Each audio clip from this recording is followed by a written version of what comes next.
Tout d'abord, je commencerai mes propos pour dire Alhamdulillah Rabbil Alamin. C'est que j'étais le maire de la commune de Keur Massar, donc aujourd'hui le maire sortant qui était là quand le pont n'était pas encore ici. Le maire qui vivait les embouteillages et toutes sortes dans cette carrefour. Mais c'est ce qui nous a permis aujourd'hui d'avoir cet autopont. Je vais parler un peu de l'historique de cet autopont. Quand j'étais maire de la commune de Keur Massar, le président a lancé le démarrage de la route des Niayes en 2 fois 2 voies, rond-point Keur Massar jusqu'au niveau du rond-point Liberté 6. Et quand les travaux ont démarré, l'État avait convié à une rencontre de prévalidation de cette route des Niayes et toutes les communes que la route des Niayes ont passé, ces maires ont été conviés à cette rencontre et j'étais présent à cette rencontre. Quand on nous a montré le plan, Keur Massar avait un giratoire en T dans ce projet. Et quand j'ai pris la parole, c'est ce jour-là que j'ai fait le plaidoyer de cet autopont. J'ai dit que Keur Massar a un embouteillage jour et nuit. Aujourd'hui, si on élargit la route des Niayes en 2 fois 2 voies, il y aura plus d'embouteillage. Donc, il faut impérativement un autopont. Et les services déconcentrés de l'État qui étaient là-bas m'avaient répondu que l'autopont n'est pas prévu pour la route des Niayes. Mais comme c'était une rencontre de prévalidation, j'avais dit aux techniciens de mettre ça au niveau de ce projet. Et on a mis l'autopont dans ce projet. Et quelque temps après, il y a le projet des 18 autoponts du Sénégal. Et le président a choisi un autopont pour la commune de Keur Massar. Ce pont aujourd'hui est réalisé. Nous en révisons avec toute la commune parce que ça va permettre à la commune d'avoir une fluidité.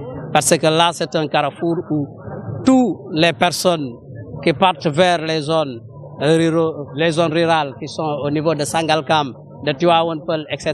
passent par ici. Les gens qui partent vers Rufisque, vers Tivaouane Peulh passent par ici. Donc, c'est un carrefour très important. Donc, aujourd'hui, nous félicitons vraiment le président de la République parce que le fait de réaliser ce pont, ce autopont ici, au niveau de Keur Massar, montre l'importance et l'amour qu'il porte dans son cœur le département de Keur Massar, le nouveau département de Keur Massar. Oui, mais aussi l'occupation anarchique aussi était un de vos défis. Oui.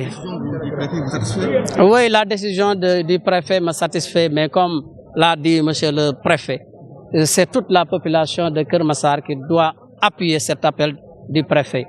Essayer d'avoir une fluidité, mais aussi les services de l'ordre, la gendarmerie, doit faire son boulot comme le préfet a donné son arrêté, faire son boulot sans sentiment pour qu'aujourd'hui Keur Massar vraiment souffle ce ouf de soulagement qu'il a tant attendu sur ce rond-point.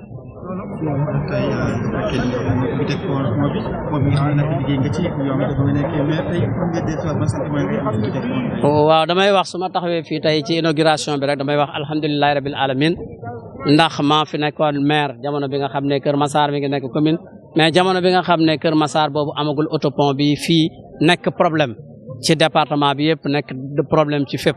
tey ji yàlla def nag historique bi mooy dañu doon defar la route des Niayes ñu convier route des Niayes bi nga xam ne dafa commencé rond-point Keur Massar ba dem ba rond-point Liberté 6.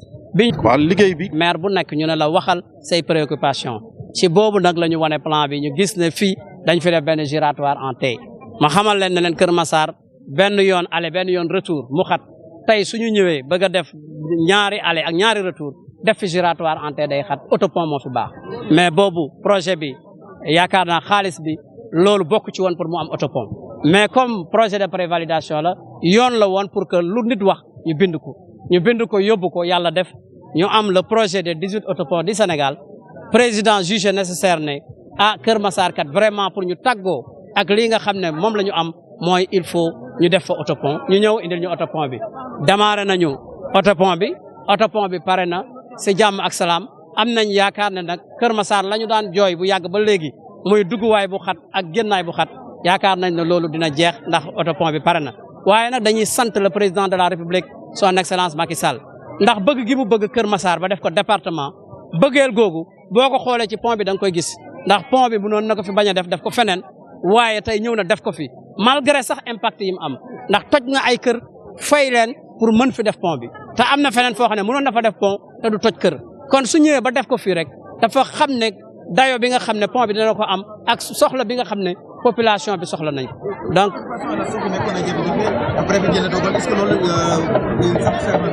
waaw occupation anarchique bi yaakaar naa ne loolu la Kër Massar yëpp doon jooy mais comme pont bi pare na am naa yaakaar ne dogal bi nga xam ne préfet jël na ko su ko gendarmerie doxalee mu bañ a am benn sentiment mais aussi population wu Kër Massar ñoom tamit ñu jàppale gendarmerie jàppale préfet ñu xam ne fii dugg bi ak génn bi dafa war a set dafa war a féex dafa war a fluide kenn ku nekk bu defee loolu ci xelam yaakaar naa ne ñu dimbale ci autorité yi dugg ak génn ak Kër Massar bi nga xam ne dañu bëggoon mu nekk dugg ak génn bu yomb yaakaar naa ne loolu dinañ ci egg jërë ngeen